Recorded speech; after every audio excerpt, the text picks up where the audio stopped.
asalaamaaleykum mbokk internet su safoo chaîne bi di Ali Vision gars yi maa ngi leen di nuyu di leen ziyaara di leen jox seen wàccuwaay di leen wax que ni dal na jàmm seen chaîne YouTube bi di Ali Vision. gëj nañoo def vidéo nag mais amoon quelques soucis techniques rek moo ñu taxoon ko di def vidéo te aussi comme ni leen ko diggee woon rek suñu nouveau concept bi nga xam ne bu ñu koy def ànd sa équipe technique bi yëpp di benn émission boo xamante ne leen ko indil ay naanaan yoo xamante ne xam-xam màcc na si wàllum technologie wàllum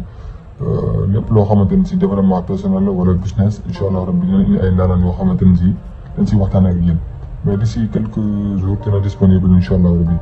mais tey gars yi vidéo bi noonu lu ko tax a jóg ñu bëri dañ may laaj naka nañuy def ba réinitialiser seen machine ñu bëri dañ may laaj kii yooyu naka nañuy def ba réinitialiser seen ordinateur portable léegi bu fekkee da nga jënd machine boo xamante ne si comme par exemple comme machine bii ma yor si conteneur ni nga ko jëndee am na mos nañ ko utiliser te duñ ko bëgg a réinitialiser ba nga xamante ne si day bees voilà léegi da ngay ñëw fi ñu bind paramètre voilà nga ñëw fii ci Windows bi bu ñëwee Windows nga dem paramètre voilà léegi boo ñëwee paramètre da ngay dem tout simplement ci mise à jour bi fi ñu def mise à jour voilà moo nekk nii mise à jour et sécurité voilà léegi bu ñu ñëwee mise à jour et sécurité voilà machine dafa xaw a yéex parce que voilà activation Windows bi yëpp ñëw lépp jàll léegi fi ñu bind voilà xaaral ma zoomé leen ko tuuti récupération voilà vous voyez voilà léegi bu ñëwee récupération voilà récupération on clique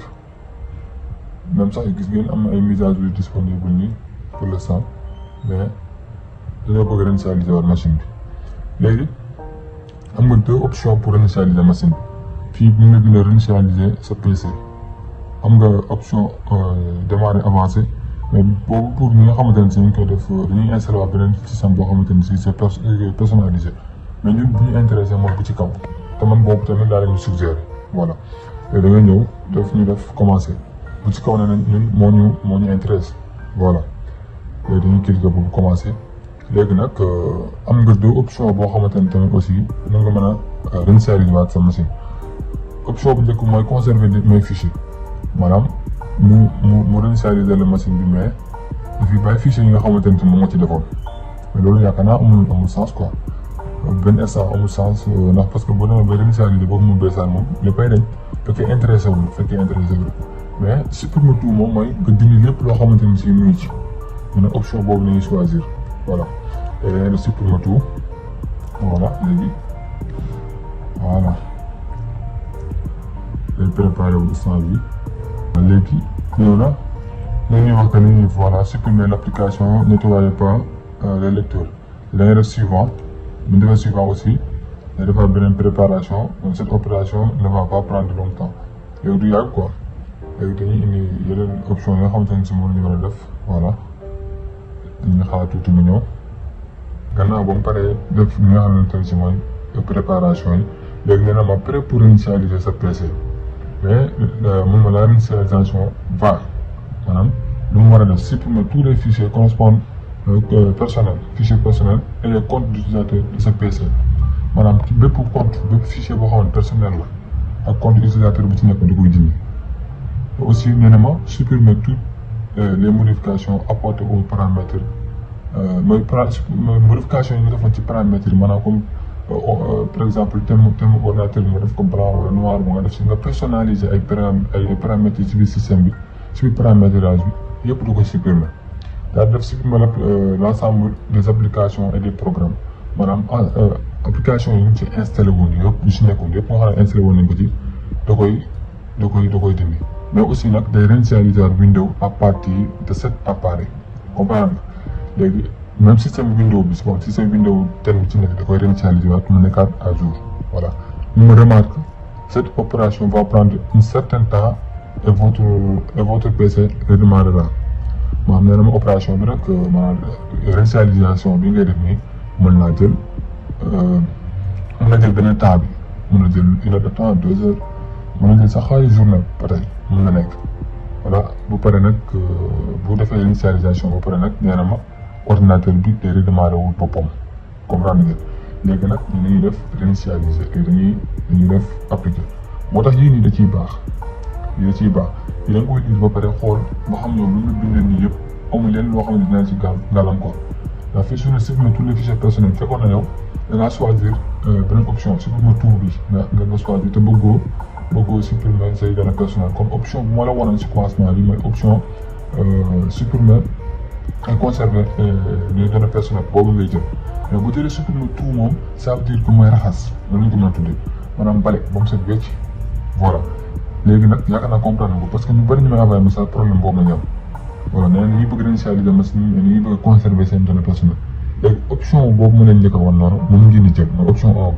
voilà boobu ngeen di jël pour mën a conserver seen données personnelles wax boobaa dina mën a réinitialiser machine bi ba nga xamante ne si lu nga bëgg duñ ko am mais du supprimer say données mais bi moom boo ko jëlee option bii ma jël te moom laa soxla parce que machine bi machine conteneur la am na ay quelques kii yu si nekk te wóoru ko mais il faut que ma réinitialiser ko te application yi nag amul ma njëriñ léegi damay def réinitialiser voilà léegi nag ñu ne ma ñuy préparé préparation redémarrage c'est préparé va redémarrer automatiquement voilà nee na moom ñu ngi préparé wu di réinitialiser machine bi mais appareil bi après moom dina redémarrer boppam automatiquement voilà léegi nag doo si laal ak dara da nga koy bàyyi nii voilà boo ko bàyyi nii moom système bi mi ngi defar boppam voilà gis nga mi ngi préparé wu ba pare rek machine bi di redémarrer wu bu redémarrer bu tàkkaatee nag machine bi day beesaat tax comme machine bi koy soog a jëm ci boutique boo xamante ni si kenn mësu ko utiliser machine bi noonu lay mel. voilà gars yi gis ngeen machine baa ngi di redémarrer wu nag gis ngeen comme ni ma ko expliqué woon rek sànq ñu ngi nii di redémarrer wu en norme voilà machine bi nag dem na réinitialiser na boppam automatiquement léegi nag mu ngi réinitialiser wu sa réinitialisation de sa PC ça mu toll 40% léegi bu matee 100% rek voilà machine bi bu ñëwee day beesaat tax voilà. voilà gars yi nag xam naa tey fii laay gis ak yéen mais aussi di leen wax que ni émission bi nga xamante ne si démarré nañ ko di concept bu bees di visionnaire en action incha allah rabbi dina disponible premier épisode ñu nag RSNK yaakaar naa RSNK nag yaakaar naa ne ñëpp xam ngeen ko voilà ñoom ñoo koy présenté léegi moom incha allah préparé nañ loo xamante ne si dinañ ko indi sur la table ngeen cons ko incha allah rabbi tax xam-xam rek ngeen ci jëriñ. concept bi loolu rek lay jëriñ maanaam dinañ indi ay naanaan ngeen ñu développé leen ci ay étapes yoo xamante ni si yu kawe pour juste wane yi nga xamante ne mooy suñu réew booy yi fi ne te ay jeunes am ay ambition am xam-xam boo xamante ni si bu dëgg yàlla mën naa yóbbu Sénégal fu sori parce que fu technologie toll nii ak fu mu sori boo gëstoo bu baax ci yeneen réew yi maanaam ñu ci mel ni affaire de technologie ñu ci gën a xarañ ñëpp ay jeunes ñuy doon. Sénégal nag gis nañ ñu gën a favoriser yéen a ma gën a xam showbiz bi ay affaire de dof yéen a ma gën a xam ñoom ñu gën a favoriser que ñi nga xamante ne si voilà ay jeunes lañ am xam-xam di ko partager ñoom ñooñu ñëpp boo xool du leen seetaan bëriwuñ ay vues mais temps yii gis ñi nga xamante ne si ñoo nekk si réseaux sociaux bi def yëfu dof ak yaa ma gën a xam di wax loo xamante ne si amul bopp amul génn ñooñu ñu gën a favoriser mais concept bi loolu la ko tax a jóg dinañ indi ci fànn bu nekk ci ñuy wax ci développement personnel. ci ñuy wax ci wàllu business en ligne ci ñuy wax ci développement personnel ak yeneen yoo xamante ne si dafa naan ci domaine développement voilà ñu loolu mooy nag suñu rôle et surtout ci wàllu numérique même li nga xamante ne si mooy li nga xamante ne si aussi dañoo dund ci wàllum arnaque beeg gépp dinañ ci wax traité ci ay cas yoo xamante ne si ak ay alertes yoo xamante ne si daf leen di jëriñ ñu ñëpp parce que ñoom la ñu am voilà ku nekk nag voilà yaay xool naka nga mën a développer sa réew nga jàppale ci. nga jàpp ci ak fànn bu nekk mais nag dañu xool ñu jeunesse bi ëllëg ñu ñooy réew mi kon dès maintenant nañu war a sacrifié wu jàppale te suñu biir voilà comme ni leen ko waxee rek ci début de vidéo bi lien bi nga xamante ne si mooy suñu lien Telegram ak groupe WhatsApp bi ñu ci description vidéo bi ci suuf ñu ngi dugg jaar foofu dugg ci groupe WhatsApp bi lépp nañ bëgg a laaj comme ñi nga xamante ne daan nañ ma yàgg naa jëm genre vidéo yi genre message yooyu naka la ñuy def ba réinitialiser suñu ordinateur portable bi naka la ñuy def foofu yàlla def sax ma gis benn occasion ordinateur yi waaw man xam jënd ko def ci vidéo ngir sama communauté voilà yéen gën a xam ne man lay amoo ci moom tax soxla dama ko jëndoon rek pour wane réinitialiser machine mais xam naa ne gars yi nag xaar nañu émission bi nga xam ne mooy visionnaire en action incha allah rabbi dañ ci liggéey am na problème technique rek moo tax mën na dugg ci dimanche bi sax mais looloo tax dugg mais incha allah rabbi dina dugg parce que problème technique lañu amoon ak équipe bi mais incha allah rabbi dina disponible fii ci semaine bi wala ci weekend prochain incha allah rabbi kon nag gars yi nga fi ngeen gisee ak yéen ci vidéo tey bi di leen jox kon di daje ci beneen vidéo te tamit am nañ ma fàtte abonné leen ngir yàlla di leen abonné gars yi di aimé vidéo yi di partage ndax loolu rek ngeen ñu mën a fay kon nag di leen jox di daje ci beneen vidéo jaa ngeen jëf